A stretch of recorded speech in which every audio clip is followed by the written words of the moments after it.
Priorité ci-après, l'anticipation de congés payés, le travail à temps partiel, le chômage technique par rotation dans la mesure du possible. Monsieur le ministre de l'Emploi et de la Protection sociale compte sur l'engagement de tous pour la sauvegarde des entreprises et des emplois. Spot annonce. Radio Côte d'Ivoire, toujours au cœur de l'événement. Vous suivez la grande matinale avec MTN. Everywhere you go, MTN.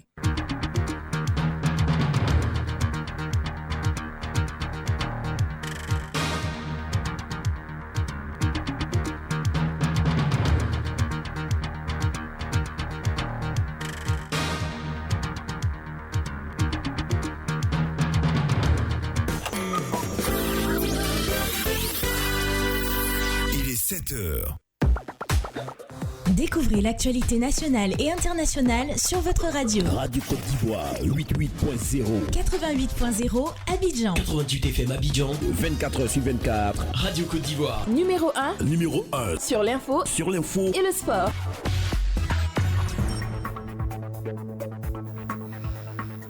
Le meilleur de l'actualité en Côte d'Ivoire et dans le monde, c'est sur Radio Côte d'Ivoire. Madame, Monsieur, le journal avec Martha Kissi. Bonjour Martha. Bonjour Rachel, bonjour à tous. Toute l'actualité ce matin. 177 000 familles recevront à compter de ce jeudi chacune un transfert monétaire de 25 000 francs CFA par mois en plus des kits sanitaires et alimentaires. Et les exportateurs et transformateurs ivoiriens de cacao auront un appui financier de l'État pour cette campagne et c'est l'avenir des décisions issues du Conseil des ministres hier. On parle également des nouveaux chiffres sur le Covid-19 en Côte d'Ivoire publiés hier. 310 guéris sur 952 cas confirmés et 14 décès. Le ministère de la Santé maintient son appel aux populations pour le respect des mesures barrières. Et puis, cela fait un mois que l'opposant Soumaïla Cissé a été enlevé. Des hommes politiques et intellectuels africains lancent un appel pour sa libération immédiate. Vous écoutez la radio de la Côte d'Ivoire. Merci et bienvenue. On ouvre ce journal par le démarrage aujourd'hui du Fonds de solidarité. 177 000 familles recevront dès ce jeudi chacune un transfert monétaire de 25 000 francs par mois, ainsi que des kits alimentaires et sanitaires. C'est une des décisions prises en Conseil des ministres hier. Le gouvernement a aussi décidé d'appuyer les acteurs nationaux de l'exportation et de la transformation du cacao. Le point complet livré par Adamo Bakayoko. L'État veut aider les exportateurs et les transformateurs ivoiriens à résister à la forte concurrence des multinationales dans le domaine du cacao. Sili Touré, sur l'appui du gouvernement. Cet appui qui se présente sous forme de subvention aux différents exportateurs nationaux de cacao sera de 35 francs CFA par kilogramme de cacao et plafonné à 50 000 tonnes par opérateur et par campagne. Aux transformateurs, par la création d'un fonds de 10 milliards de francs CFA, et la réduction aussi de la caution d'agrément à 25 millions contre 200 millions. Ces mesures couvrent cette campagne et les 3 autres campagnes à venir. Pour la riposte sanitaire, 40 ambulances ont été acquises en plus des 48 autres véhicules réquisitionnés sur le parc de l'État.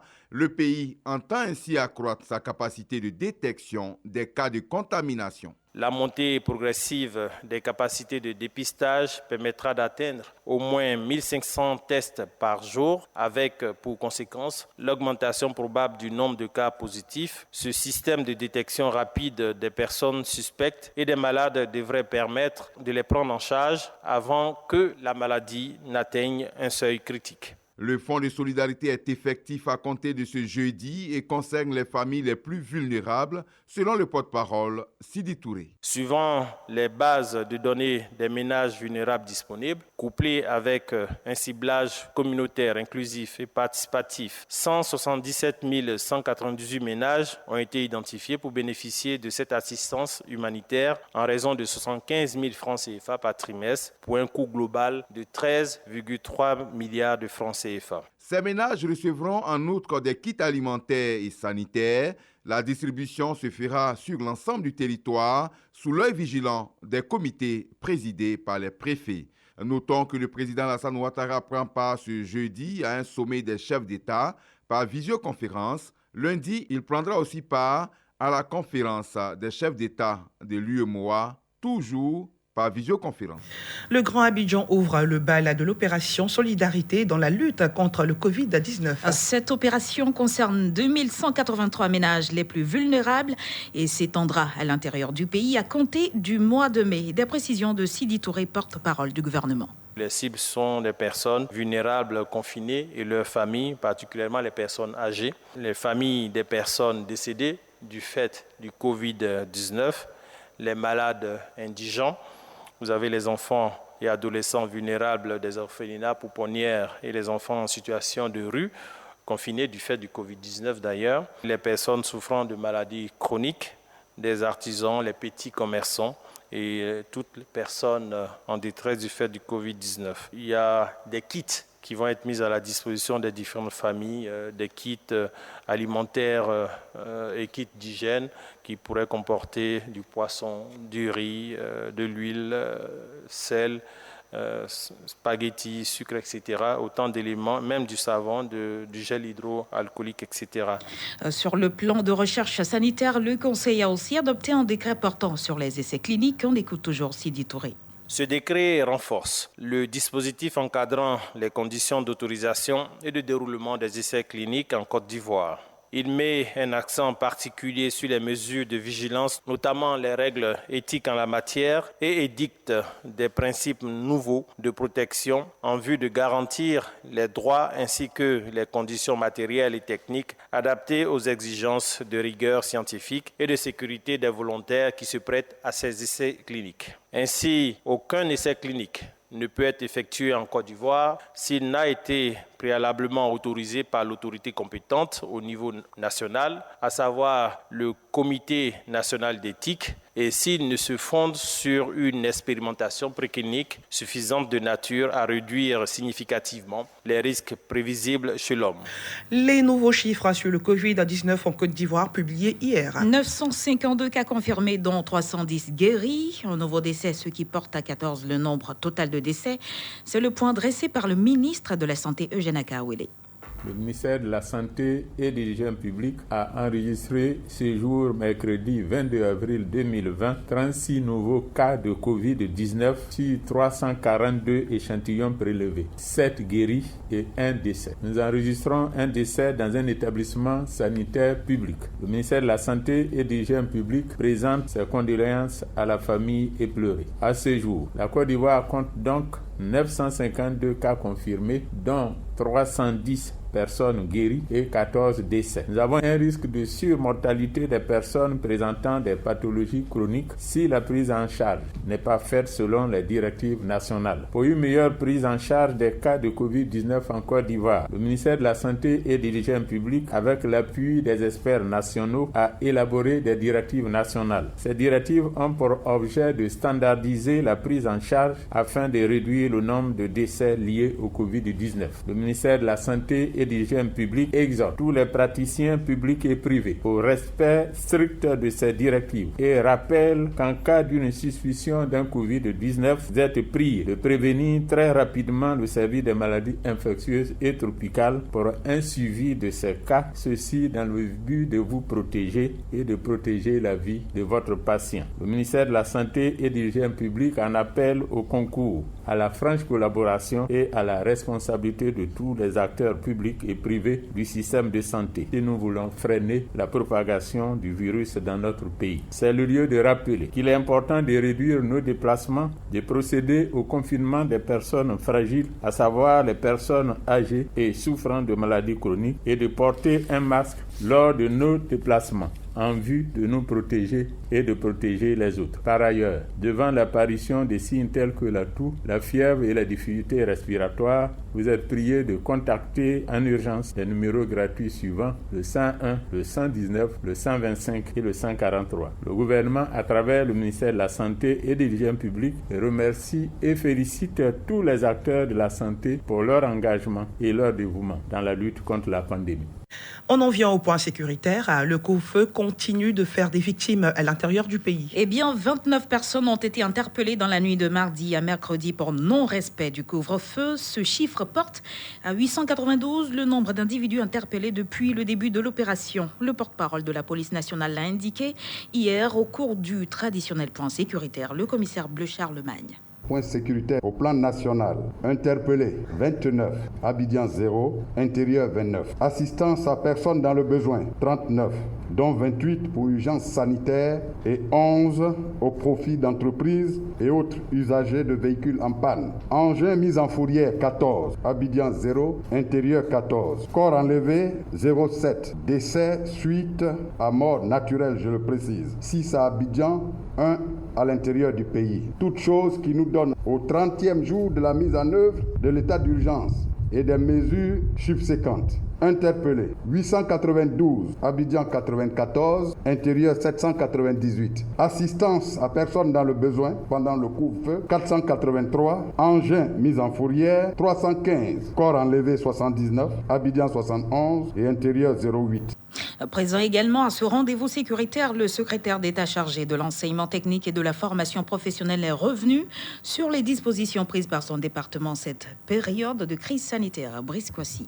Notre réponse au Covid-19 vise les objectifs suivants. Assurer la continuité des formations, maintenir les interactions entre apprenants et enseignants sur la plateforme, guider les utilisateurs de la plateforme, assurer la continuité du travail dans les structures du secrétariat d'État, enfin relayer les mesures et gestes barrières édictées par le gouvernement. Nous avons mis en ligne la plateforme pédagogique dénommée www.maformationenligne.cpntic.ci. Elle est gratuite et met à disposition des apprenants de toutes les filières et de tous les niveaux de l'enseignement technique et de la formation professionnelle des cours et des exercices.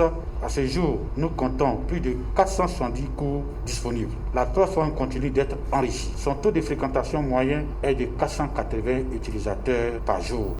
Le Premier ministre Amadou Gon Coulibaly s'est entretenu hier avec le secteur privé. Au menu, la revue des mesures mises en œuvre par le gouvernement dans le cadre de l'accompagnement économique lié à la crise de Covid-19 en Côte d'Ivoire. Le Premier ministre a rassuré le secteur privé de la disponibilité de fonds promis pour soutenir les entreprises. De son côté, le patronat ivoirien révèle qu'un plan de travail pour la répartition de ces fonds est en cours. Je vous propose d'écouter donc le président de la Confédération générale des entreprises de Côte d'Ivoire, Jean-Marie Yaka. Nous avons présenté à M. le Premier ministre les différentes étapes du travail qui a commencé et qui doit se poursuivre dans les prochains jours pour que ce plan soit totalement opérationnel. Donc je voudrais profiter pour dire aux entreprises, rassurer nos collègues des entreprises ivoiriennes, des petites et moyennes entreprises, des grandes entreprises, leur dire que ces fonds sont une réalité, nous en avons la confirmation et que les ressources ont commencé à arriver pour donc la mise en œuvre effective de ce plan. Le cadre institutionnel est connu et que maintenant nous sommes dans la dernière ligne droite pour arrêter les mécanismes pratiques. Donc inviter nos entreprises à faire preuve d'un tout petit peu de patience, mais en les rassurant que ces fonds sont aujourd'hui une réalité au niveau du gouvernement. Le chef du gouvernement s'est également prononcé sur la présidentielle à venir. Si la crise sanitaire de Covid-19 venait à perdurer dans le temps, empêchant la tenue du scrutin présidentiel d'octobre prochain, il n'y aurait pas de transition politique en Côte d'Ivoire. Le président sortant restera donc en place pour passer le témoin aux candidats élus. Ce sont en substance les propos tenus par le Premier ministre lors de la conférence de presse sur le coronavirus animée mardi à la primature. Le chef du gouvernement précise qu'au regard du texte fondamental, il n'y a pas de vide constitutionnel. Répondant à la question d'un journaliste sur le sujet, Amadou Gon Coulibaly a levé tout équivoque. Nous travaillons d'abord tous pour que cette crise soit rapidement maîtrisée et que, naturellement, le calendrier électoral puisse être donc respecté. Donc j'imagine que ceux qui parlent de transition politique n'ont pas comme souhait d'abord que la crise donc perdure dans notre pays parce que ça leur permettrait d'imaginer donc cela. Mais ceci étant, cette question, si jamais la crise perdurait et que nous nous trouvions dans une impossibilité de pouvoir organiser les bonnes élections à bonne date, tout cela est réglé, je dirais, donc par notre Constitution Constitution, qui donc en son article 59 est extrêmement clair et dit « Les pouvoirs du président de la République en exercice expirent à la date de prise de fonction du président de la République élu ». Donc tant qu'il n'y aura pas donc, de nouvelles élections, quelle que soit la date, le président de la République reste en fonction. Donc il n'y a pas de transition possible. Donc soyez assurés, ce pays institutionnellement est stable, a une constitution qui en garantit toute la stabilité institutionnelle. La fermeture de toutes les frontières en Côte d'Ivoire, dont la lutte contre le nouveau coronavirus a eu un impact sur l'économie du pays. Le Premier ministre l'a bien confirmé. Amadou Gon Coulibaly souligne qu'un confinement général est en réflexion, mais pas encore à l'ordre du jour au niveau de la Côte d'Ivoire. Une situation qui, si elle venait à se confirmer, doit prendre en compte un certain nombre de dispositions.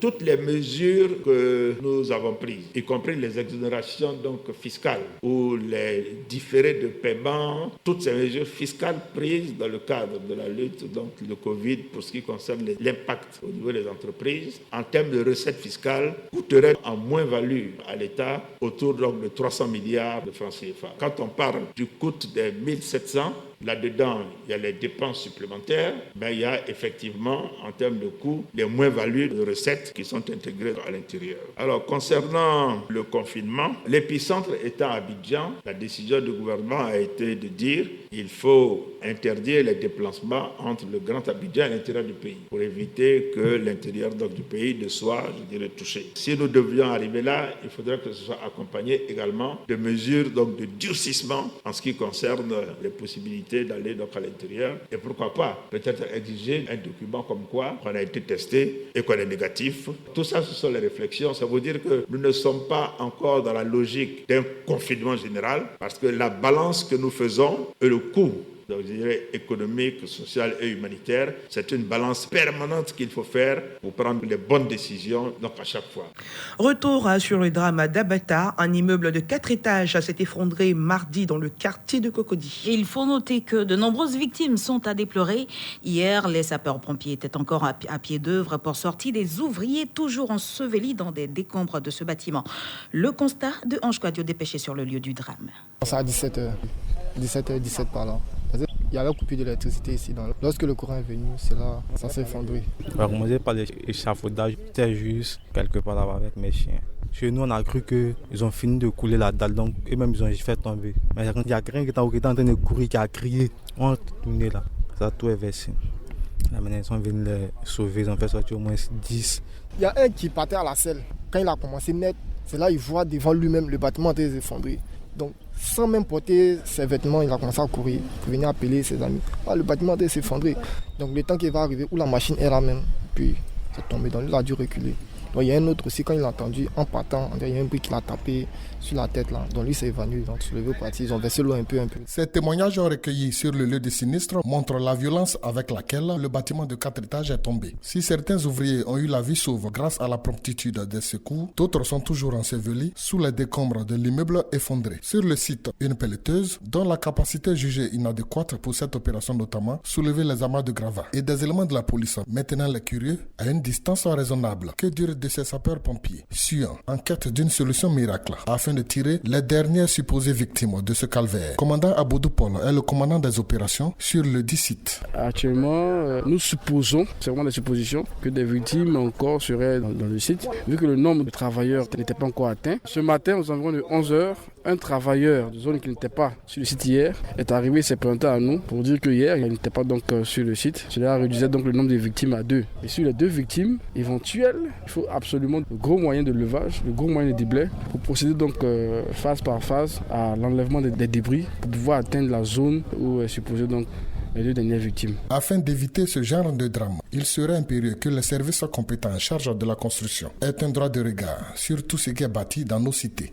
Direction Landenier-Djouablin et on parle de l'opération désinfection du marché d'Agny-Bilécro. Les premiers responsables du marché se sont engagés dans la lutte contre le nouveau coronavirus à travers la pulvérisation du marché. Il s'agit, selon eux, d'assainir cet endroit pour permettre aux vendeurs d'exercer leurs activités dans la quiétude. La correspondance de Richard Dibiabono. Nous voici au grand marché d'Agny-Bilécro. Ce jour-là, le brouhaha orchestré par les vendeurs et autres acheteurs a fait place au bruit d'un appareil pulvérisateur.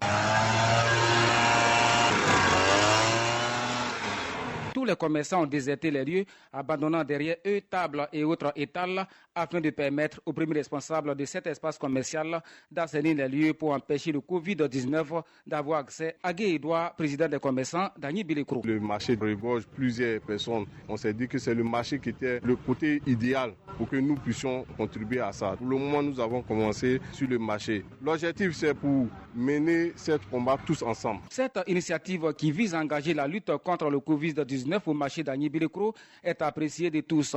Dame Kone Fatoumata est commerçante. Le Covid-19 est en train de faire des ravages. Si aujourd'hui, nous, on a l'occasion d'avoir des gens sur place pour dire qu'ils vont assainir le marché, je crois qu'il n'y a pas d'autre sentiment que d'être en joie. Même son des cloches avec le conseil municipal qui entend prendre des dispositions pratiques pour apporter son soutien aux acteurs de cette opération d'assainissement. Sidibé Souleymane, 4e adjoint au maire de la commune, Dany Bilécro. Ce virus, c'est une affaire de tous. Tout le monde est frappé. Donc, merci aux commerçants pour l'initiative. Merci de ne pas lâcher. Il n'y a pas encore de vaccin contre ce virus, mais il y a des mesures de prévention. 3 jours, voici le temps prévu pour cette opération de pulvérisation du marché, selon les premiers responsables. Richard Dibi Abono à Bilécro, Radio Côte d'Ivoire. Dans l'actualité hors de nos frontières, au Mali, toujours sans nouvelles de l'opposant Soumaïla Cissé. Le chef de file de l'opposition a été enlevé par un groupe djihadiste il y a presque un mois. Un enlèvement sans revendication. Avec une quarantaine d'hommes politiques et d'intellectuels africains, l'ancien ministre de la Justice malien, Maître Mamadou Konaté, lance un appel pour sa libération immédiate, un appel signé par notamment des hommes politiques et des écrivains. Et puis, l'ONG Oxfam tire la sonnette d'alarme. 50 millions de personnes sont menacées par la faim en Afrique de l'Ouest en raison de l'impact de l'épidémie de Covid-19, ajouté aux problèmes de sécheresse et à l'insécurité dans la région. Elle annonce que les populations ont des difficultés d'accès au marché alimentaire et elles font face à un début de hausse des prix et une baisse de la disponibilité de certaines denrées de base. Et c'est ici que prend fin ce journal. Retenez pour l'essentiel, 177 000 familles recevront dès aujourd'hui chacune un transfert monétaire de 25 000 francs CFA par mois, en plus des kits sanitaires et alimentaires. Et les exportateurs et transformateurs ivoiriens de cacao auront un appui financier de l'État pour cette campagne et celle à venir, des décisions issues du Conseil des ministres hier. On a parlé également des nouveaux chiffres sur le Covid-19 en Côte d'Ivoire publiés hier. 310 guéris sur 952 cas confirmés et 13 décès. Le ministère de la Santé maintient son appel aux populations pour le respect des mesures barrières. Et puis, cela fait un mois que l'opposant Soumaïla Cissé a été enlevé au Mali. Des hommes politiques et intellectuels africains lancent un appel pour sa libération immédiate. Allez, grand merci à vous, Martha Kissé. On vous retrouvera à 10h à Tojor pour un autre point de l'actualité. Madame, monsieur, dans la suite de cette émission, vous aurez bien sûr dans quelques minutes la matinale des sports présentée par Fernand Kouakou. Ce sera juste après la réclame. Ne bougez pas,